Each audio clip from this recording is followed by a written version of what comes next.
નમસ્કાર વિદ્યાર્થી મિત્રો આપણે ચેપ્ટર 15 નો આજનો આ લેક્ચર 20મો ચાલુ કરવા જઈ રહ્યા છીએ।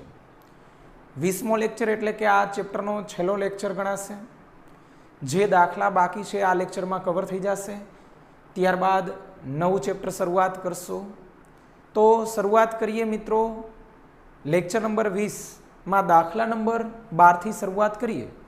પહેલાં તો શું પૂછવામાં આવેલું છે એ હું રકમ એક વખત ધ્યાનથી સમજાવું છું કે પ્રશ્ન પૂછ્યો તમને કે ઉપરના દાખલા સ્વાધ્યાયના 11મા દાખલામાં જણાવેલ દોરી પરના તરંગ માટે દોરી પરના બધા બિંદુ માટે શું સરખું છે? આવૃત્તિ, કળા કે કંપ વિસ્તાર? એ ત્રણમાંથી કઈ વસ્તુ સરખી છે? તો તમને સ્વાધ્યાયના 11મા દાખલામાં જે તરંગ સમીકરણ આપેલું હતું એ લખીએ કે અહીં તરંગ સમીકરણ y of xt is equal to 0.06 sin 2π/3 x cos 120 pi into T. આ સમીકરણ છે મિત્રો, એ તો સ્થિત તરંગનું છે, એટલે મેં પોઈન્ટ કરીને લખ્યો એ વિભાગ કે આપેલ સમીકરણ એ સ્થિત તરંગને રજૂ કરે છે, જેમાં રચાતા પ્રસ્પંદ અને નિસ્પંદ બિંદુ માટે આવૃત્તિ અને કળા સમાન હોય, પરંતુ કંપ વિસ્તારના મૂલ્ય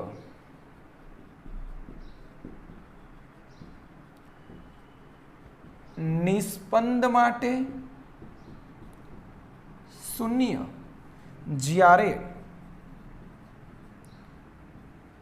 પ્રસ્પંદ માટે મહત્તમ હોય છે।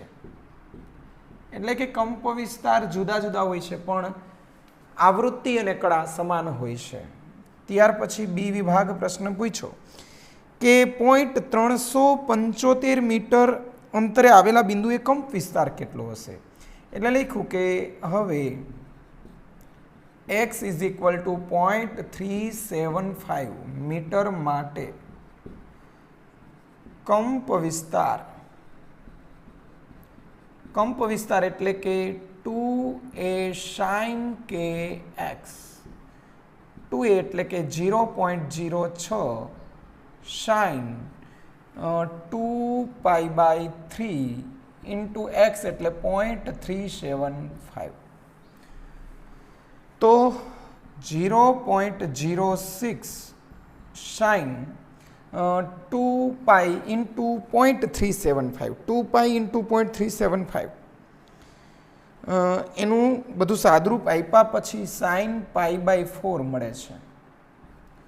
ઓકે, 2 ગુણ્યા 0.375 હું ગણતરી કરીને તમને કહું કે 2 ગુણ્યા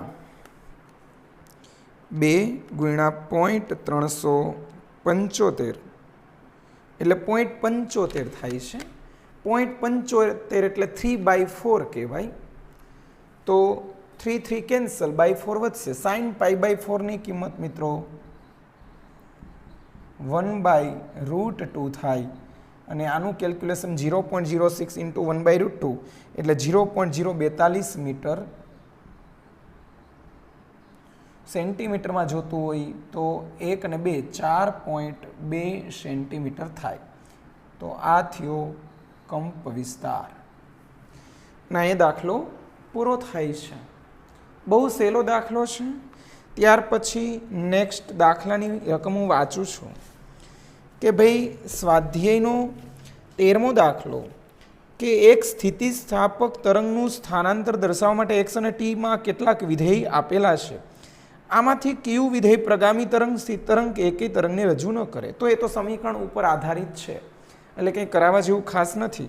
કારણ કે જે સમીકરણ જેવું તમને મૂળભૂત સમીકરણ જેવું લાગતું હોય, જેમ કે સ્થિત તરંગનું હોય તો આના જેવું હશે, પ્રગામી તરંગનું હશે તો એ સાઇન બ્રેકેટમાં ઓમેગા ટી માઇનસ ઓર પ્લસ કે એક્સ પ્લસ 5 આવું હશે તો એ થઈ શકે. અને જેમાં સાઇન કે કોસ ન હોય તો એ હાર્મોનિક તરંગ ન કહેવાય. બરાબર? તો આવા બધા કન્સેપ્ટનો ઉપયોગ તમે કરી શકો. ત્યાર પછી વાત કરીએ કે સ્વાધ્યાયનો 14મો દાખલો. સ્વાધ્યાયનો 14મો દાખલો. ત્યાર પછી સ્વાધ્યાયનો 14મો દાખલો.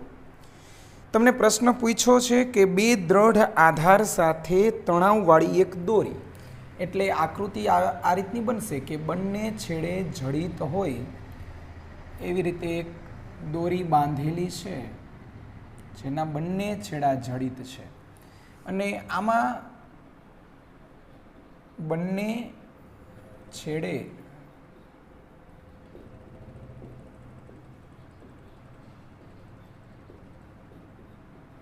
એવી દોરીમાં આવૃત્તિ આપેલી છે f = 45 હર્ટ્ઝ. 45 હર્ટ્ઝ. ત્યાર પછી કીધું છે કે તેના મૂળભૂત મોડ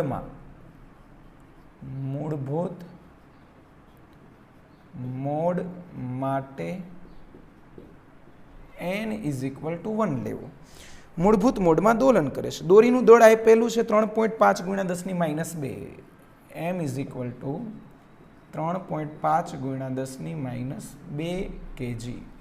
દોરીની રેખીય ઘનતા આપેલી છે જેને આપણે મ્યુ કહેતા હોય છે. એનું મૂલ્ય 4 × 10⁻². 4 × 10⁻² કિલોગ્રામ પ્રતિ મીટર. તો દોરી પર લંબગત તરંગની ઝડપ એટલે કે તરંગની ઝડપ v શોધવાની છે. ત્યાર પછી તણાવ બળ શોધવાનું છે t. આ બે વસ્તુ શોધવાની છે. તો સૌથી પહેલાં દાખલામાં એ જોવાય કે તમને આપેલા ડેટામાં એવું શું અલગ છે કે જેના સૂત્ર હોઈ શકે. તો પહેલાં તો બંને છેડા જડિત હોય એના માટેનું એક સૂત્ર છે કે બંને છેડા જડિત હોય તેવી દોરી માટે લેમડા = 2l/n. હવે લેમડાના લેમડા એનના સ્થાને મેં 1 મૂકી દીધું. મૂળભૂત મોડ કીધું છે એટલે લખ્યું છે કે n = 1. Therefore 2 × l. એલ શોધવાનું જ બાકી છે આપણે. એલ આના ઉપરથી મળી જશે. તો બાજુમાં હું લખી નાખું કે રેખીય ઘનતા. રેડી? રેખીય ઘનતા μ = m/l. Therefore l = m/μ. તો એલની જગ્યાએ સીધું મૂકી દઉં છું m/μ. 2 એમના સ્થાને 3.5 × 10⁻². મ્યુના સ્થાને 4 × 10⁻². 7/4. આ લેમડા મેળવું. 7/4 મેળવું. આટલા મીટર મેળવું. ચાલો ઓકે. આ તમને મેળવું લેમડા.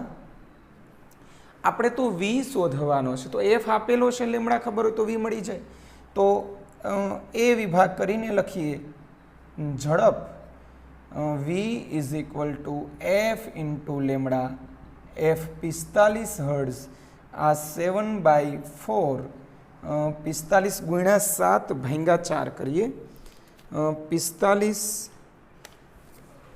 × 7/4 કરીએ તો 78.75 આવે છે. 78.75. 78 0.75 મીટર પર સેકન્ડ. મિત્રો આ વી મળી ગયું. હવે ટી શોધવાનો છે, તો બી વિભાગ કરીને લખીએ કે તણાવ બળ માટે. તો તણાવ બળ માટે આ જે મ્યુ છે એ મ્યુનું જ સૂત્ર, એવું ટી વાળું સૂત્ર લેશું કે મ્યુ બરાબર શું, તો કે ટી જે છે તણાવ બળ એના માટેનું વી વાળું સૂત્ર પણ છે, v is equal to root of T by mu. therefore v square is equal to t by mu. therefore t is equal to mu v square. mu ની કિંમત 4 into 10 raised to minus 2, v ની કિંમત 78.75 નો square. તો આ તમને T મળશે. ગણતરી આપણે કરી લઈએ. તો આની ગણતરી કરીએ તો 248.06 ન્યૂટન આ આન્સર આવે છે. તો આ દાખલા નંબર 14ની વાત થઈ. ત્યાર પછીનો દાખલો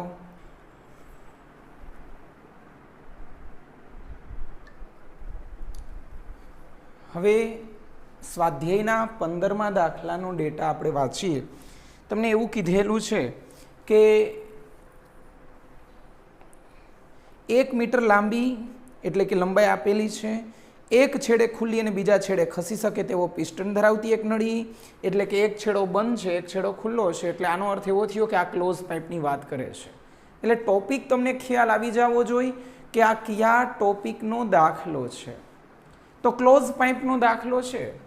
લંબાઈ તમને કહી દીધી કે 1 મીટર લંબાઈની નળી છે, એટલે નળીની લંબાઈ એલ જે છે L is equal to 1 metre. પછી કીધું કે ભાઈ અચળ આવૃત્તિ સરખી રહે છે ને એ આવૃત્તિ ફિક્સ છે 340 હર્ટ્ઝ. પછી 340 હર્ટ્ઝ આવૃત્તિનો સ્વરકાંટો સાથે નળીની લંબાઈ L1 અને L2 હોય, એટલે કે પહેલો જ્યારે અનુનાદ મળે છે અને બીજો અનુનાદ મળે છે એના સ્થાન અલગ અલગ છે. નળીની લંબાઈ તો 100 સેન્ટીમીટર જ છે ભાઈ, પણ પહેલો અનુનાદ 25.5 મળે છે, 25.5 સેન્ટીમીટરે, અને બીજો જે છે એ મળે છે 79.3 સેન્ટીમીટર. આ 1 મીટર એટલે કે 100 સેન્ટીમીટર. જુદા જુદા લોકેશન આપ્યા છે. તો તમને પૂછેલું છે કે અનુનાદ દર્શાવે પ્રયોગના તાપમાને હવામાંથી ધ્વનિની ઝડપનો અંદાજ મેળવો, એટલે કે વી શોધવાનું છે. ચાલો અનુનાદ થાય છે તો પહેલાં તો ક્લોઝ પાઇપ માટેની વાત કરીએ કે ક્લોઝ પાઇપ માટે હાર્મોનિક શોધવાનું સૂત્ર Fn is equal to 2n-1 v/4l. ધારો કે આપણે શરૂઆત કરીએ કે ભાઈ ધારો કે L1 સ્થાને nમું અનુનાદ મળે છે તથા L2 સ્થાને ત્યાર પછીનું એટલે કે n+1મું અનુનાદ મળે છે.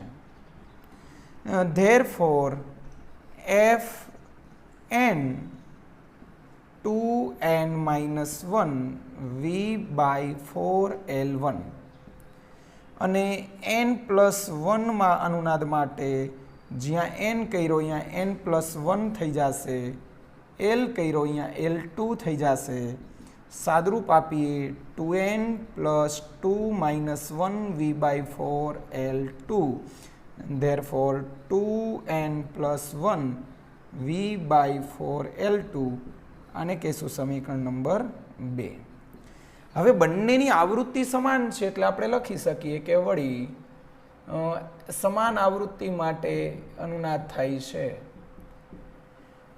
તો Fn જે છે એ 2n-1 v/4l1 ઓલું મળે છે 2n + 1 v/4l2. તો v કેન્સલ આઉટ થઈ જશે, 4 કેન્સલ આઉટ થઈ જશે. therefore 2n - 1 upon 2n plus 1 is equal to L1 by L2. L1 25.5, ઓલું 79.3, તો ક્રોસ ગુણાકાર કરી નાખીએ તો 79.3 2n minus 1 25.5 2n plus 1. આનું સાદરૂપ તમારી જાતે આપવાનું છે કે ભાઈ આને ગુણ્યા 2 ને આ જે સાદરૂપ ટૂંકમાં આવે એમાં છેલ્લે જે n મળશે એ n સાદરૂપ તો તમને આવડે કારણ કે આનો કાઉન્સ છોડવા સિવાયની બીજી કંઈ વાત નથી. તો n જે છે એ લગભગ 1 મળે છે. આ n ની કિંમત કોઈ પણ એક સમીકરણ 1 અથવા 2 માં મૂકી દેવાની અને પછી શોધી લેવાનું f. તો 2n minus 1 v by 4l1. f તમને ખબર છે 340, 2 એકુ 2 માંથી 1 જાય તો 1 એટલે 1 v upon 4l1. l1 એટલે 25.5, therefore 340 ગુણ્યા 4 ગુણ્યા 25.5 is equal to v. અને આ જે v છે એનો ફાઇનલ આન્સર તમારે આવશે 34,680 સેન્ટીમીટર પ્રતિ સેકન્ડ મળશે કારણ કે આ સેમીમાં છે. મીટરમાં કરવા હોય તો 1 2 એટલે 346.8 મીટર પ્રતિ સેકન્ડ. આ આન્સર મળશે ફાઇનલ વી. તો આ દાખલા નંબર 15મો હતું કંઈ નહીં દાખલામાં મિત્રો કે સ્વાધ્યાયના 15મા દાખલામાં પ્રશ્ન ખાલી ટોપિક ખ્યાલ હોવો જોઈએ કે આ ક્લોઝ પાઇપનો દાખલો થયો. ક્લોઝ પાઇપમાં તમને આવૃત્તિ અચળ રાખવાની કીધી એટલે પહેલો અને બીજો અનુનાદ અથવા તો વ્યાપક રીતે nમો અને n+1મો અનુનાદ સમાન આવૃત્તિ માટે મળે છે એટલે મેં ક્લોઝ પાઇપનું સૂત્ર મૂક્યું 2n minus 1 v by 4l. અહીં -1 જ લેવો ફરજિયાત, આ યાદ રાખજો, +1 નહીં ચાલે. ઓકે, લખી લ્યો.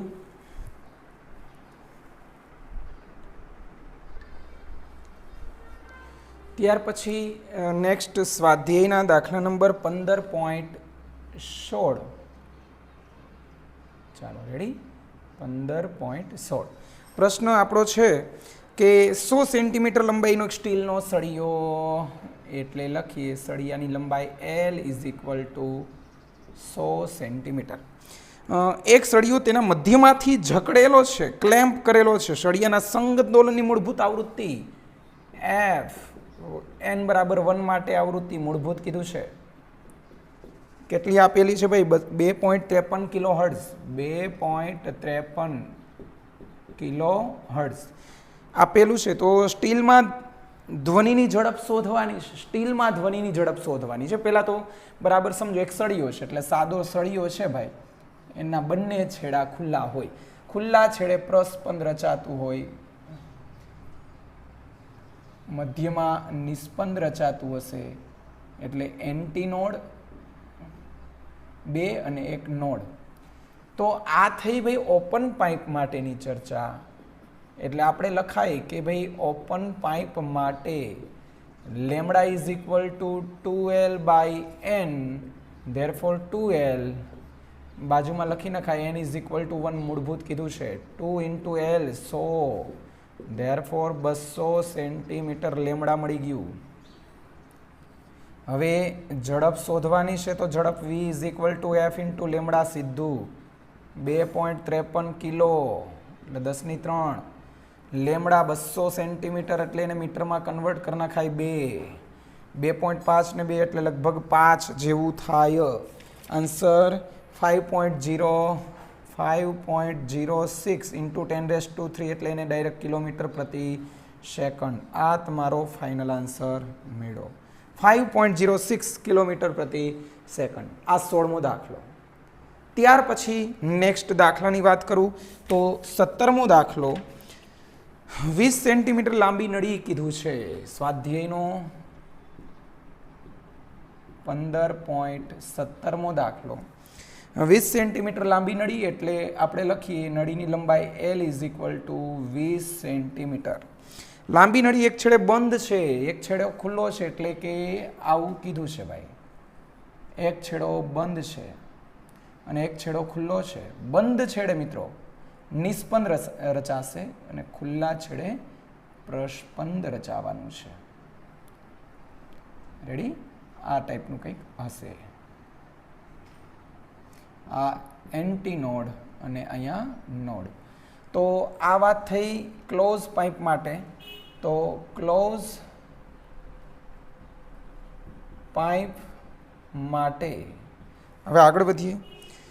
શું કીધું છે? તો કે 430 હર્ટ્ઝના ઉદ્ગમ સાથે, એટલે F ઇઝ ઇક્વલ ટુ 430 હર્ટ્ઝના ઉદ્ગમ વડે નળીનો કયો હાર્મોનિક મોડ અનુનાદમાં ઉત્તેજિત થાય છે?